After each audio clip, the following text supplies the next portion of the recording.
Greetings and welcome back once again. This is Amuna.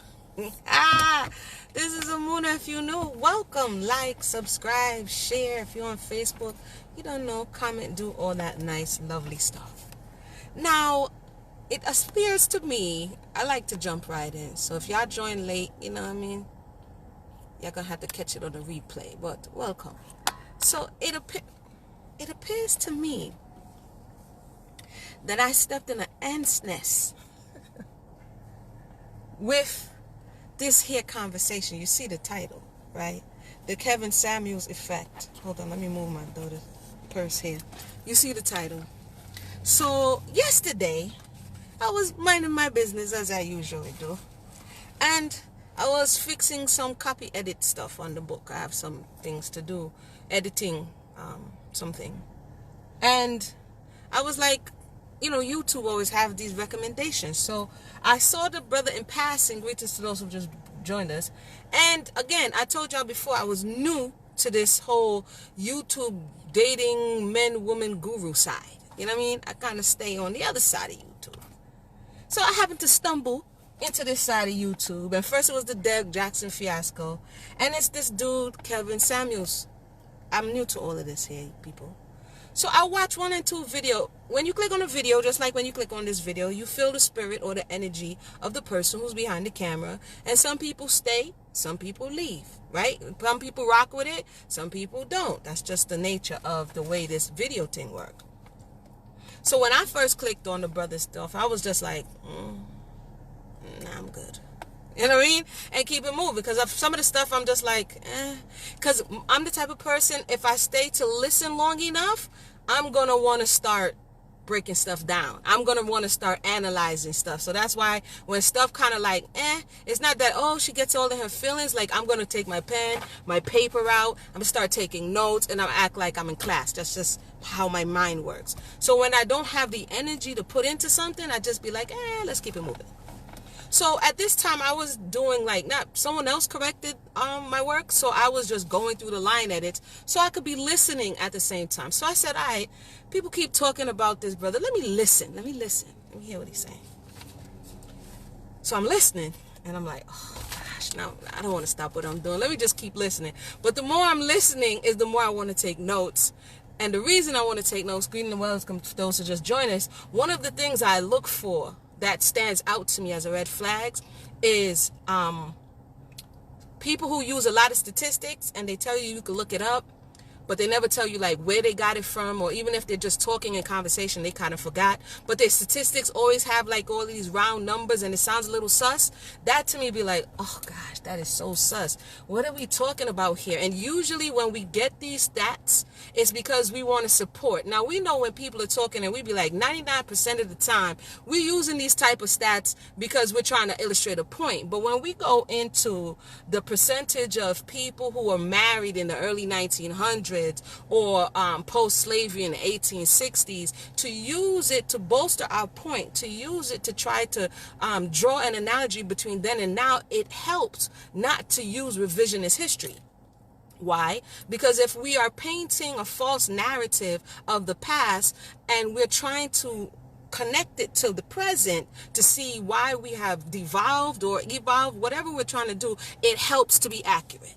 So for me, that's like a pet peeve. So when I'm listening, I'm like, this is kind of suspect.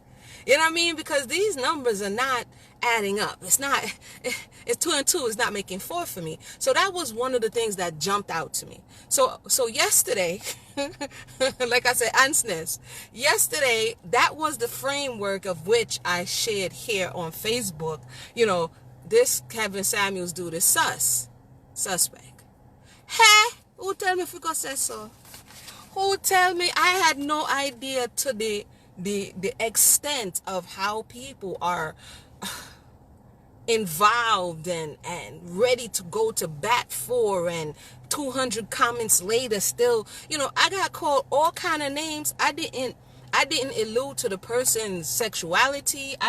This is what, and I'm big on conversation, right? And this is what is wild to me, that we are so quick to click up and we're so quick to defend a thought process or ideology that we won't even respect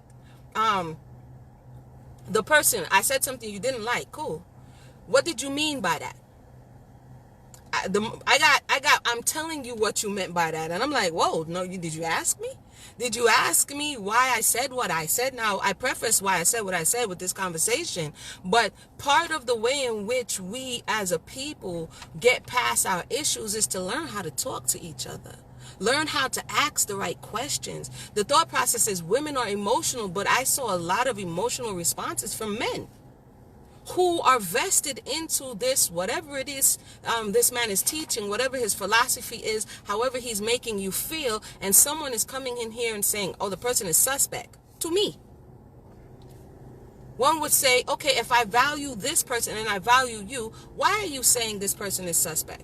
And I will go into saying that to me, the information is being distorted. You can have a little bit of truth and a whole lot of falsehood and mix it together. That's how they get us out in these streets, because they put the truth in the falsehood and they lure us in. So that's not new. Just because somebody's saying some things that can hit on some points that are truth does not mean the totality of what they're delivering to you is true. And that's why they say eat the meat and spit out the bones. But the way in which people are going to bat, now you got my attention. Now you got my attention, because I'm like, something is here. What is going on here? Can you guys tell me what's going on? What is going on? Can anybody who has ever watched an Amuna Yisrael video, me hosting, having discussions, have I ever cursed anybody out? Have I ever jumped out the box and just started attacking people because you were this, you were that, you were this, you were that? 9 times out of 10, there goes in. If I'm going to say something, you could bet your bottom dollar that I did a little bit of research before I opened my mouth. That's just the type of person I am. So I just taken aback every time something is shared that kind of triggers people. Then you a feminist. How did I become a feminist? Because I said the man, which is not the first time somebody tried to assert you're a feminist, which is laughable. I mean, if y'all see me behind the scenes, y'all know when I'm mad or when I was tickled. I don't know why. It was funny to me only because I'm sorry. It was funny to see the go-to ad hominem attacks. I didn't like what you said, and I don't know how to engage you respectfully, so I'm going to attack you. I'm like, why? Why? Why? Why must we go here? Why must we do this? And at the same time, I find it funny that this person is talking about relationships. And the relationships they're talking about is between the male and the woman. But if the fruit, if the response is that it's going to be adversarial, even to people who are not being adversarial to you, one must ask, why are you buying into what you're buying into? If at the end of the day, it's going to make you react the way you're reacting, even when unprovoked. If somebody's suspect, again, we have this generalization that just because I use this word in a way and you use this word in the way, that means the way you used it is the way I think. And if we have misunderstanding, that's what words are for. To communicate, what did you mean when you say suspect? And I will say, hey, I meant that some of the things that I'm hearing are questionable. There are many ways in which somebody could be suspect. Somebody could be a thief, makes them suspect. Somebody could be a liar, and makes them suspect. Somebody could move kind of funny. They might be a snake. There's all kind of ways in the world that I come from that you will be like, yo, that person is sus. You know what I mean? That person is suspect. And it doesn't necessarily mean you're going to attack their sexuality. That's a cop-out. Because that means that if I look at somebody, if somebody looks at me or they look at whatever and say, hey, I have questions about why Amuna is always talking about healing, or I have questions about X, Y, and Z, I'm suspecting that I'm questioning whatever. I'm be like, oh, it's because you don't like women in head wraps. And because you don't like women in head wraps, that's like, what? Bait and switch, what are we talking about? What in all of red herrings is going on here? Anyway, so as not to continue on murmuring, I did a little research, y'all. Just a titch. I didn't even scratch the surface. I just blew on it a little bit. Just a little bit. Because I wanted to know, I like to go to the source. Torah talks about the source. You know what I'm saying? The genesis of something. The very first book is Genesis, Bereshit. It's in the beginning, right? The source. So before people blow up and before people get to where we may have lost, people say, hey, you got to go back to the beginning before they got this way. I'm like, all right, fine, bet. So in short, some of the things that like in my spirit was like, Where's this coming from? He was able to confirm in some of the things he shared before. Now, I saw an intro clip of a interview he was doing, and literally 5 seconds. That's all he spent on his upcoming in his house. 5 seconds. And I was like, that's really weird for somebody who talks a lot about high value and low value and this and that. I'm like, wow, 5 whole seconds? That's it? And this is what he said. Born to a single mother, father had many kids. Oftentimes our talking points, and I'm also speaking personally, come from our own issues, our own trauma, our own indiscretions, our own shortcomings. And so we develop a tunnel vision in this space. This is why you take it with a level of a grain of salt, because if the person is not healed or working on healing, they're talking from their injured spaces, especially in this social media world. So he only gave 2 points in 5 seconds. Born to a single mother, father had many kids. How much of his content focuses on, do you have kids? Are you a single mother? Or do you, or whatever the case may be. So that is the person's injury space. As I looked further, because this is how you're going to determine whether or not the information you're getting is on point or whether or not it's skewed based on that person's perception of reality. Okay. The next thing that I was able to ascertain, because I didn't, like I said, I didn't know who this person was. The next thing that I was able to ascertain from his own mouth is that he grew up with his mother. He had 2 aunts. That was his mother's sister. So he grew up around women. His grandfather was a truck driver. And the only real present man in his life was his uncle. And his uncle was a Mac. Let's just walk just a little bit so we can understand who's talking, right? So grew up around women, who is teaching him, this is how you treat women, this is how you interface. And in his words, the feminine principle around him taught him how to be a simp. Okay? And the only masculine dominant energy he had around him was his uncle, and his uncle was a Mac. I was like, fascinating. That's two very different understandings of how you're going to navigate through the earth. And then he went on to say that his father was a player.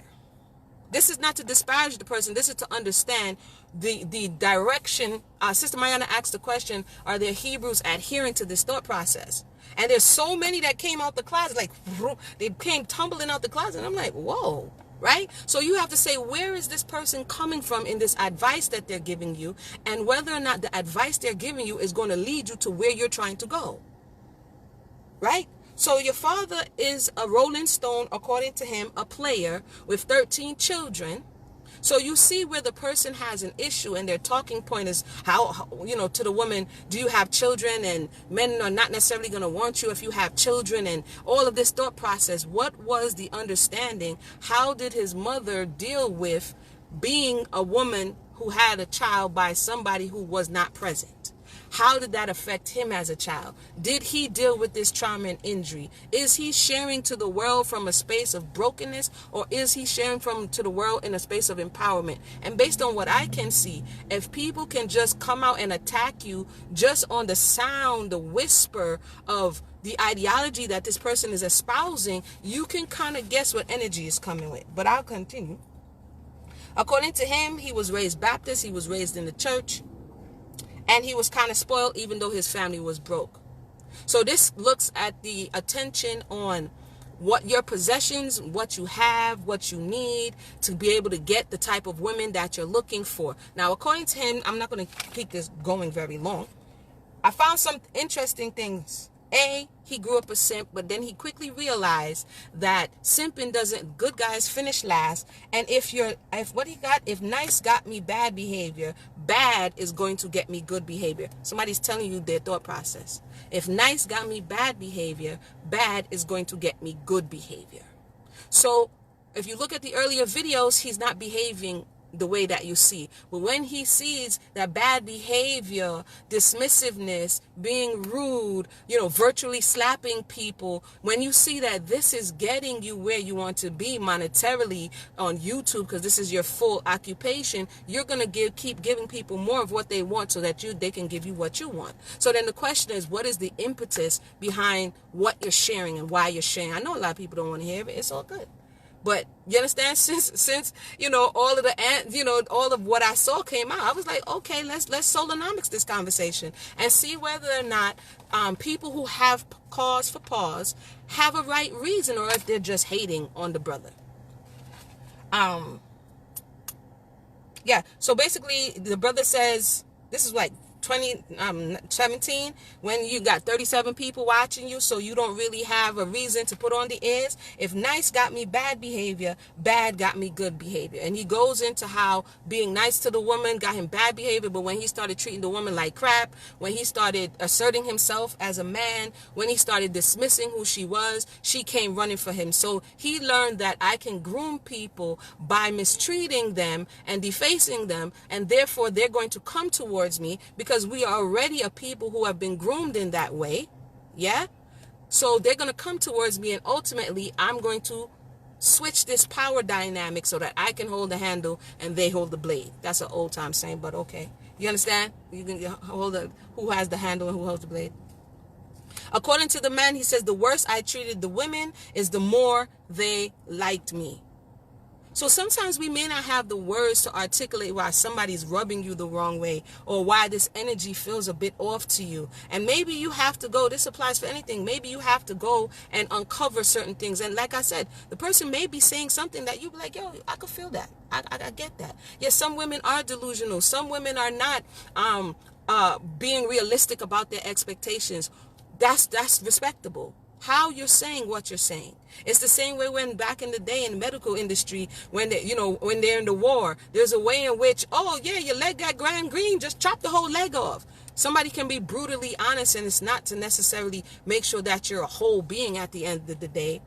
It's to make sure that I'm going to deface you so I can get more cool points. I can get more forward in my agenda while also getting off my indifferences or how I feel about X, Y, and Z. So for when people come and say, well, maybe this dude doesn't like women, there's a possibility that there is a something within the individual, within the soul, that needs to be addressed, because this poison, to a certain degree, that spewing is doing so that it's activating it in other people, that you, just by mentioning, something is suspect right here, you get attacked. Look at me, I'm like, oh, clutch my pearls. What's going on here? What is going on here? Anywho, according to the brother, he realized that, it was better to be a simp than a pimp. And so if the seed of the brother is coming from his father, who was as a rolling stone, I'm not disparaging anybody. Like somebody says, you're bearing false witness. How so, brother? I didn't say anything disparaging. And what I'm bringing to you is substantiate. You can substantiate. It's from his own mouth. So when the person realized that simping wasn't going to get it, and that pimping was going to get it, according to him, he became a pimp, which is now he started to be the person who was asserting himself. Mayana says, Chef, Mayana, I had to go back and do a little, I be trying to do what I do, but I get an itch when it comes to research. Like, I be like, oh, I don't want to do it. Don't look that way. Don't look. And they like keep pushing. Like, I wake up this morning and people are still getting it in, like attacking each other over somebody who's sharing concepts and ideologies about how to get with each other. But yet still, these same people are attacking one another over this person who's espousing these concepts and ideologies. I woke up this morning like, come on, man. Come on. What's going on? We still banging? We still going at it? Anywho, he says that in college, they changed his name for Kevin to Hoven because he was hoeing. Right? Hoven. Because he was out there hoeing. His words, not mine.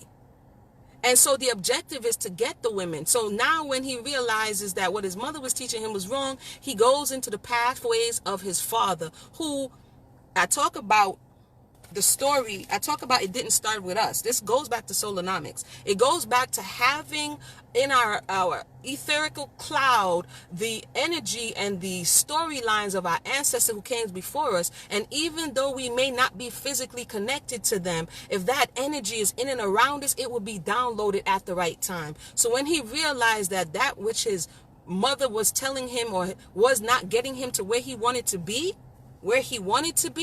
he tapped into that energy that actually broke him in the first place, which was going around seeding up women, leaving them, and seeding women and leaving them, and seeding women and leaving them, because that's the energy that he came from.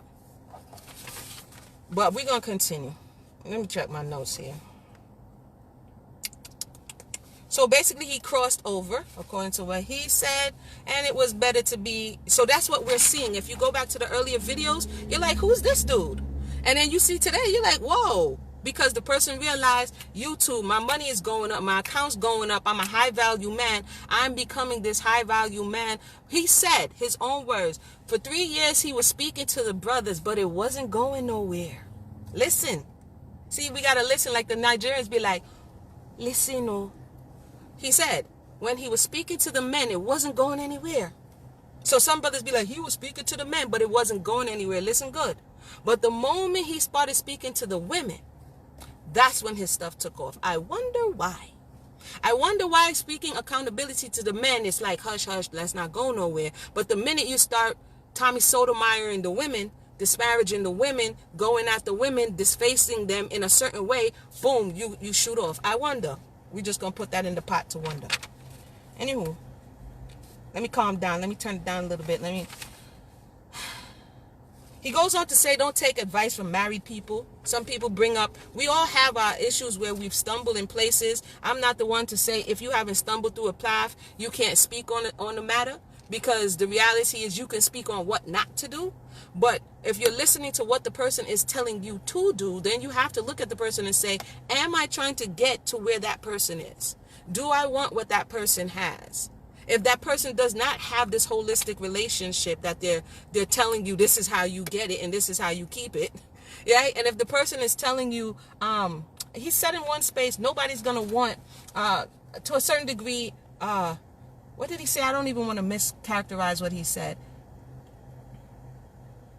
He was disparaging the woman, and nobody is going to be like vested in your children or really care about those minute details, speaking about the women with children, right? So the thought process is, you have to understand, if he grew up as the woman with the woman who had a child but no father, and whatever that experience did to him, the way in which he looks at it now with disdain or disregard may be the same way he was looked at. That's something for people to talk to him about. I don't know. He may need some iyanla, I don't know. He may need some conversation. But what I am seeing is that brothers and sisters are gravitating towards this space, because to a certain degree we're saying, oh, it's what we need to hear. But to a certain degree, it makes us feel a familiar way.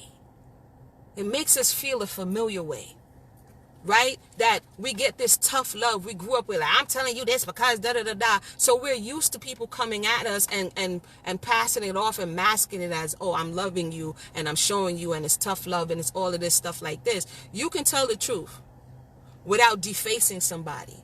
You can tell the truth without hanging up in people's faces. You can tell the truth without taking it to a level where the person has to be like, yo, why are you coming at me like that? Why? You know what I mean? And sometimes things get heated, but if you make it a point that this is your stick, this is your tactic, this is the way you entertain, Vladimir, welcome, this is the way you entertain the masses, that's not cool. And that also shows that we, the people, have an appetite for this type of blood sport type of Roman, amphitheater type of vibration. Like, ooh, let's see who he's going to go at next. Let's see, ooh, did you see what he told Shorty? Da, da, da, da, da. Yes, some people do need some waking up. Like, sis, come on.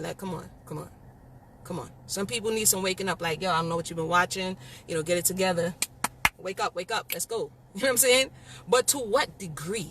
To what end?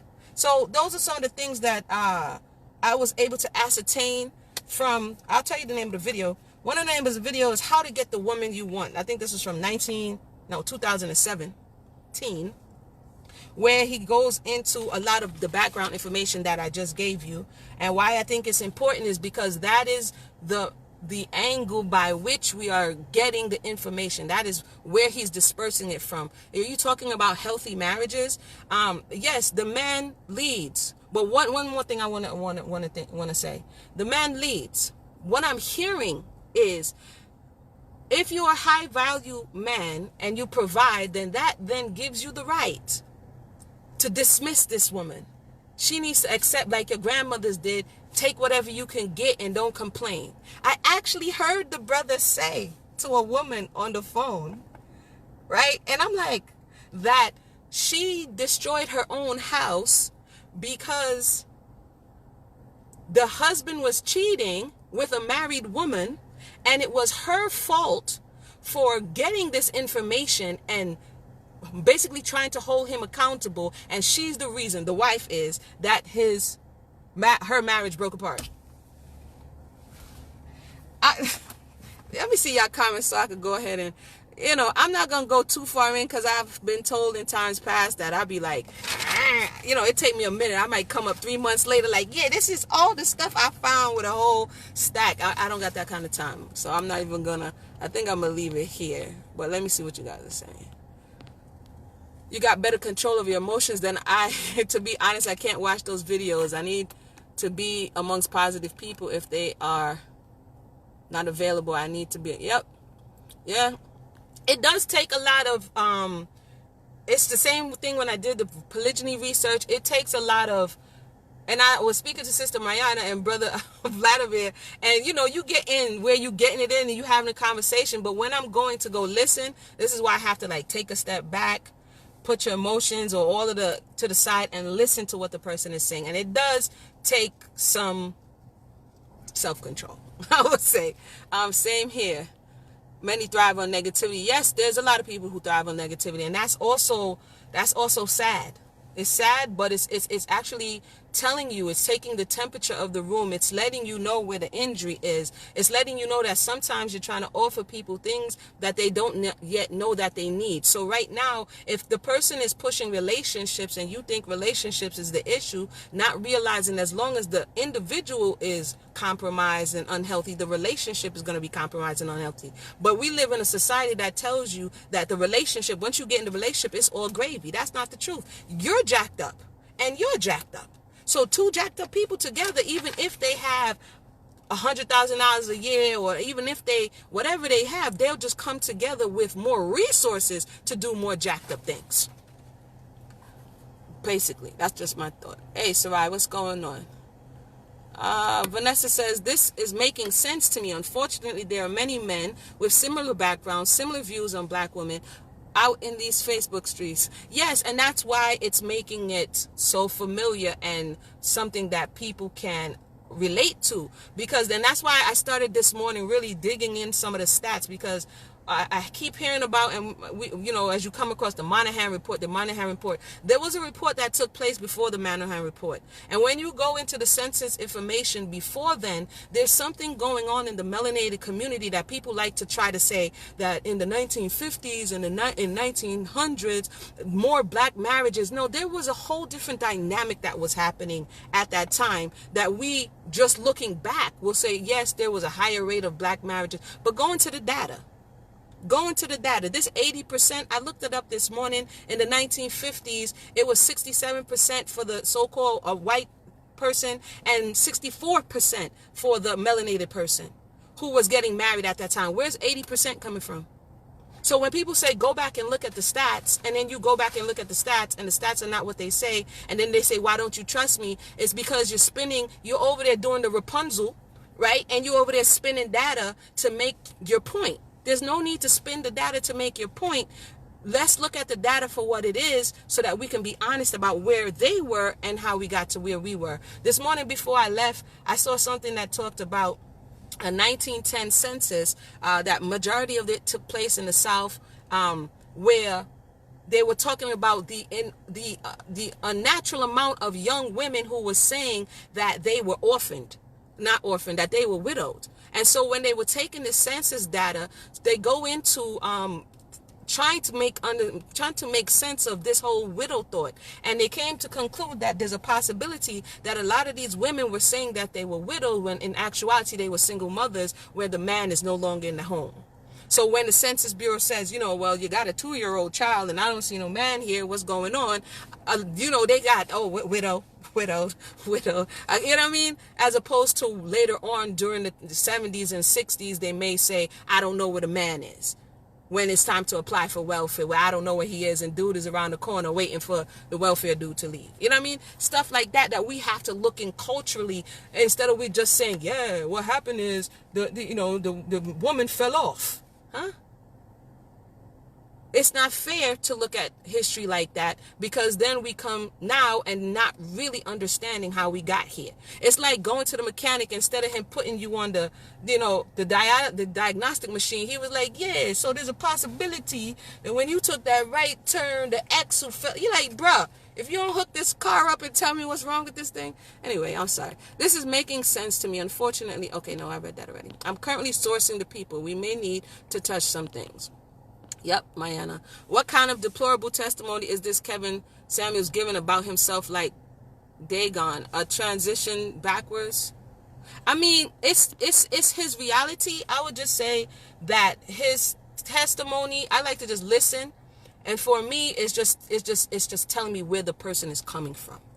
This is their experience. There's a lot of people who came from that space where their mother may have your father said sweet nothings, and your mother he never married her, he never had any intentions to, and then all of the responsibility fell on the mother to be able to deal with the offspring, and the child may either blame the father. Oftentimes, if the father is absent, I talked about daddy and daughters last week, but if the father is absent, you can blame the father, you can blame your mother, or you can blame yourself.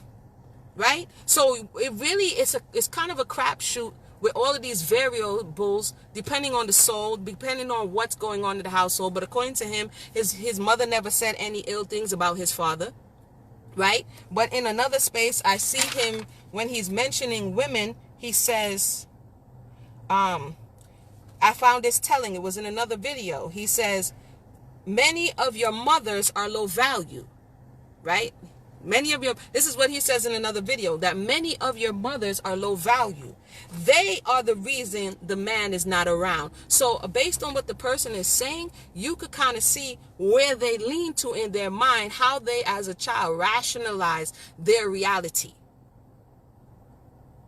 So you got to get in the mind. Solonomics, so that you don't necessarily get triggered too. You can be like, oh, I see where this person is coming from. So what happens too is that oftentimes if we're not ready to deal with our own trauma, we project, because it's easier to see it in someone else than it is to see it in ourselves.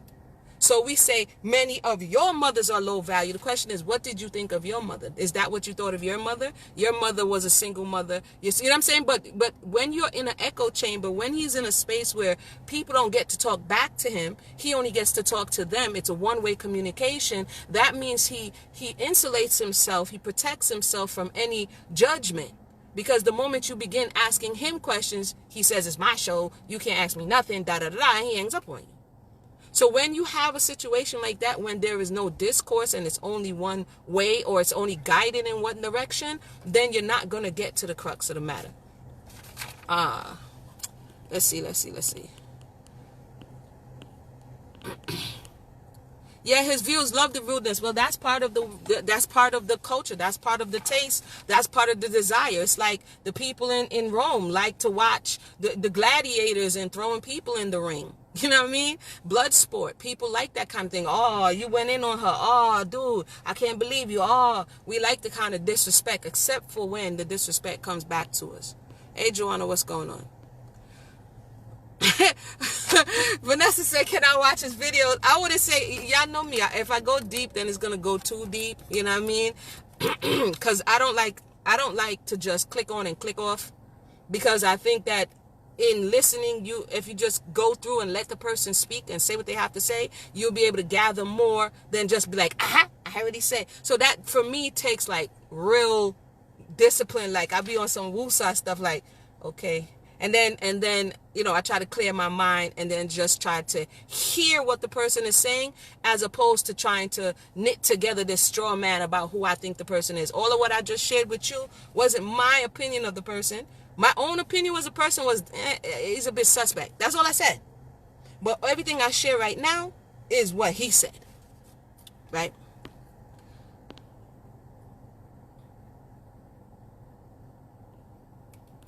The bird going in. Yeah, I think the man likes him, and they say why they like him. They like him because he says what they want to say but cannot. Right? He's saying, what they want to say, and what have they wanted to say but cannot. Or feel that they cannot, or feel that it is not socially acceptable. So now you have a mouthpiece. Now you have all of these feelings bubbling up on you. You want to tell the girl she's overweight. You want to tell the girl she's not on your level. You want to tell her she's not all that. You want to tell her all these things, but you don't feel comfortable because you still have to live in this environment. You still have to go to that job. So now you have somebody who's willing, right, to step out there and tell people what you always wanted to tell them. So they're championing him. Because why? Yeah, he's the mouthpiece. You understand?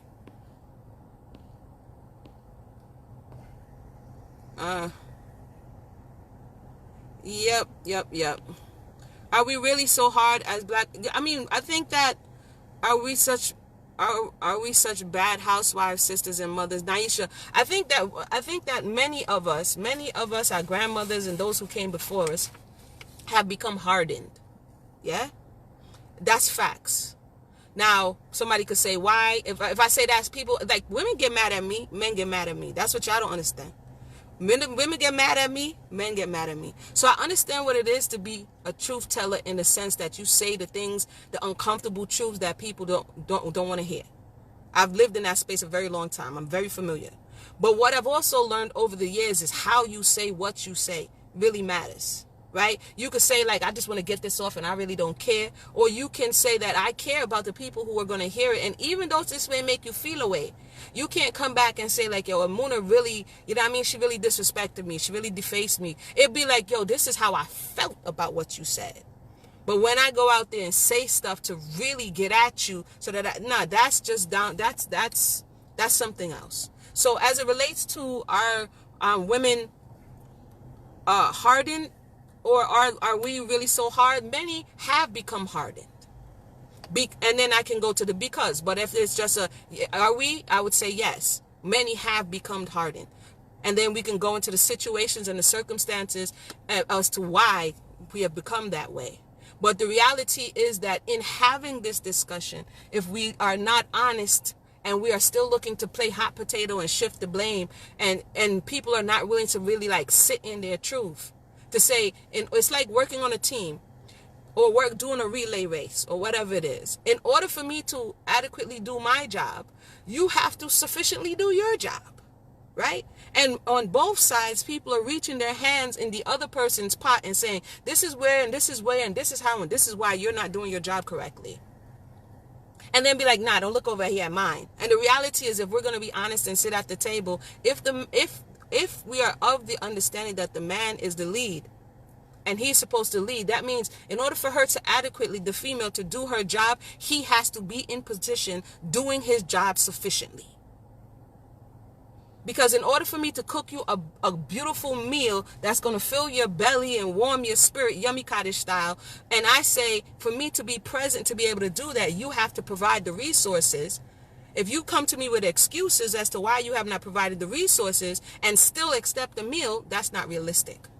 And so this is where a lot of the contention and the argument comes from. And it comes from, you know, people not doing what they're supposed to be doing, but still looking for the outcome. Vanessa says, I agree. His testimony is his reality, and many others have lived the same reality. Fortunately, we are not raised that way. Yep. That's his testimony. I'm not going at him for his testimony. It's just giving me an understanding of the energy that the person is emitting, and why, you know, on contact, I was like, this, you know what I mean? You know, you go somewhere and you're like, no, I don't know. Something feels weird here. Okay. All right, so with that said, I think I shared all that I wanted to share as it related to the simping and the pimping, which I found to be Very, very insightful. Yeah. And so when men are vibrating with this and women are connecting into this thought process, this is why you see the support. This is why you see people coming out the woodworks, because this is what they want. This is what they think is going to have the healthy relationship. But the reality is, if it hasn't, if it didn't, then why go back to recreate more of what did not work? If you want it to work, you don't go back and be like, oh yeah, let me go to the iPhone 1. I'm going to go ahead and recreate the iPhone 1. Who goes back like, yeah, son, I got this iPhone 1. What you think? Yeah. Nobody's going back to the iPhone 1. Nobody's going back to iPods. So why are we going back to what you think is a system? Did you sit down and talk to your grandparents? I heard that, your grandmother just took the L basically. And then people are wondering, well, why she don't want to take no more L's? Because the daughter watched her mother take a L. They watched their great-mother take a L. And they're like, okay, I'm not taking any more L's because it's not paying off. So on the other side of this conversation, we cannot keep comparing those today from those who came and not acknowledging the pain and hurt and all of the trauma that those who were before us carried to get to this point. Why would he said one thing, that the woman, the matriarchal led household trains the boys to be sons to be nice to women and daughters that they don't need a man. So this switcheroo, right, that's happening is what's creating the off-kilterness that we're seeing in society amongst men and women. If the mother is teaching the son to be nice, their words, not mine, there's a possibility that what she saw in someone else's son, she doesn't want in her son. And because the male is not present, that was the someone else's son who gave her the child and left, she is trying to teach within her son, I'm not saying right, wrong, or indifferent, she's trying to teach her son, listen, son, don't go out there and do what was done to me. At the same time, she's teaching her daughter, basically she's teaching them a trauma response. She's teaching them how to adjust to this traumatic space that people are living in. Right? So if the woman got jacked up and she ended up on welfare with all of these children because she trusted the wrong men, so that's accountability on the women's side, and that she did not have resources for her own, why then are all of these women saying, you know what, I need to make sure I'm secure? There's a possibility that you injured her in that space. Somebody's not going to have a trauma response to a trauma that doesn't exist. So that's the part that is confusing to me. Why aren't we honest about, or why sometimes the male doesn't seem to be honest about the fact that you injured your foreparent, your great-grandfather, whoever injured her in the space of being able to depend on you without feeling that she's going to be exploited for resources so that she can provide what she needs to. So when the mother teaches the girl, hey, make sure you have what you need, it's because I don't want you to fall flat on your face. It's a trauma response and we have to deal with the initial injury. I keep saying I'm going to go, but hold on one second. Hey, Sarai, perhaps I have to do a little more research on the videos. I heard one and a half. Sarai, he definitely is but we are off the chain and some need to be checked. We put, where we there? Where we at, Sarai? Hold on. Hold on, my thing jumped. We put so little value in our bodies and sex. This is one of the reasons polygyny is in such a funk. Sisters be doing and giving it up quick. But according to the man, he doesn't want to hear about any 30-day rules. He doesn't want to hear about any rules or regulations or self-respect that you may have. He doesn't want, so basically remember, the seed is my father dropped it and left it. And if I treat you any kind of way, then you shouldn't have any boundaries. So we have to listen. And some men, if you think I'm incorrect, please point me to the time marker of where he may be saying something different. But from what I heard is, don't tell me about a 30-day rule or a 90-day rule. Don't tell me about not being able to lay down with you. And if you don't want any children, the thought is don't to use some type of protection. So we have to look at all of these things when we are listening to certain people. Sister be sexing like me out here, but they like you said, if it's meant out of love, it could have been said different. Yes, some of these women, these are responses to what these men are saying. I said this the other day, and it's like,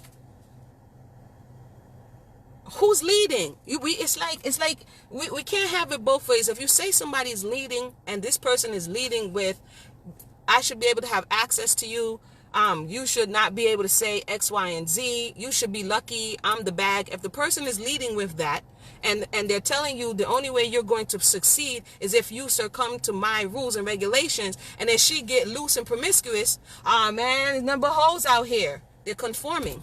The video vixen is conforming to what you said you wanted to see. So who's leading? You know what I mean?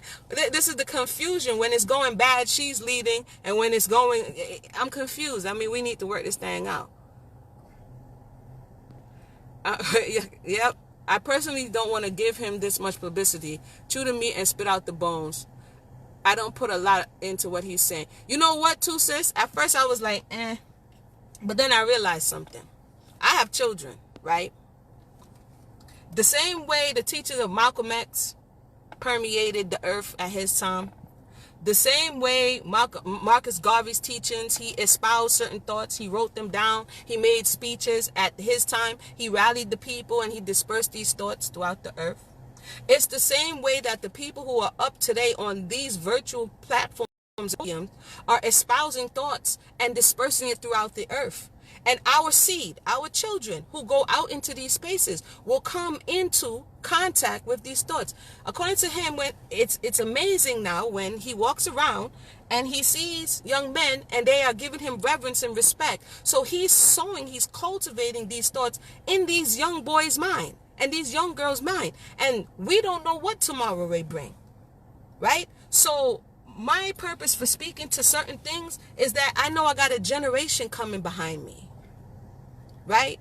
And if I am complicit with certain things and don't address certain things, and I'm not sowing what I want to see in the world, because trust and believe, it's going out there, right? And people are coming to you, and I had no idea about them. I'm like, huh? Who's this?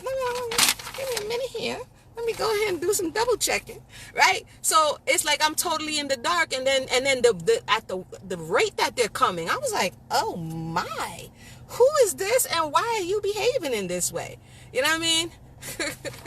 So for me, I think there's value in assessing these doctrines, these ideologies, and the point of references that people may be coming at you with, so that I don't necessarily take it personal. Like the dude is like, you a feminist and you a this and you a that, and I'm just like, I'm past that. I ain't taking it personal because that's funny. But what are you talking about? And I mean, what's going on here? Why are we so upset? Did I miss something? Did I miss a memo or something, brother? Alright. So anyway, healing, love, and light. You don't know. That's my thoughts. If you have any questions, please put it in the box below. I want to thank everybody for tuning in. I'm going over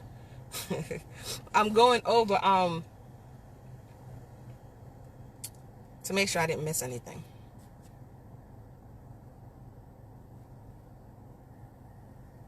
Yeah, that's pretty much what I had, y'all. I'm going to go back to doing what I'm supposed to be doing. That's my lunch break chit chat. Wow. All right. Thank everybody for tuning in. Everybody have a blessed day. We'll talk once again. All right. One.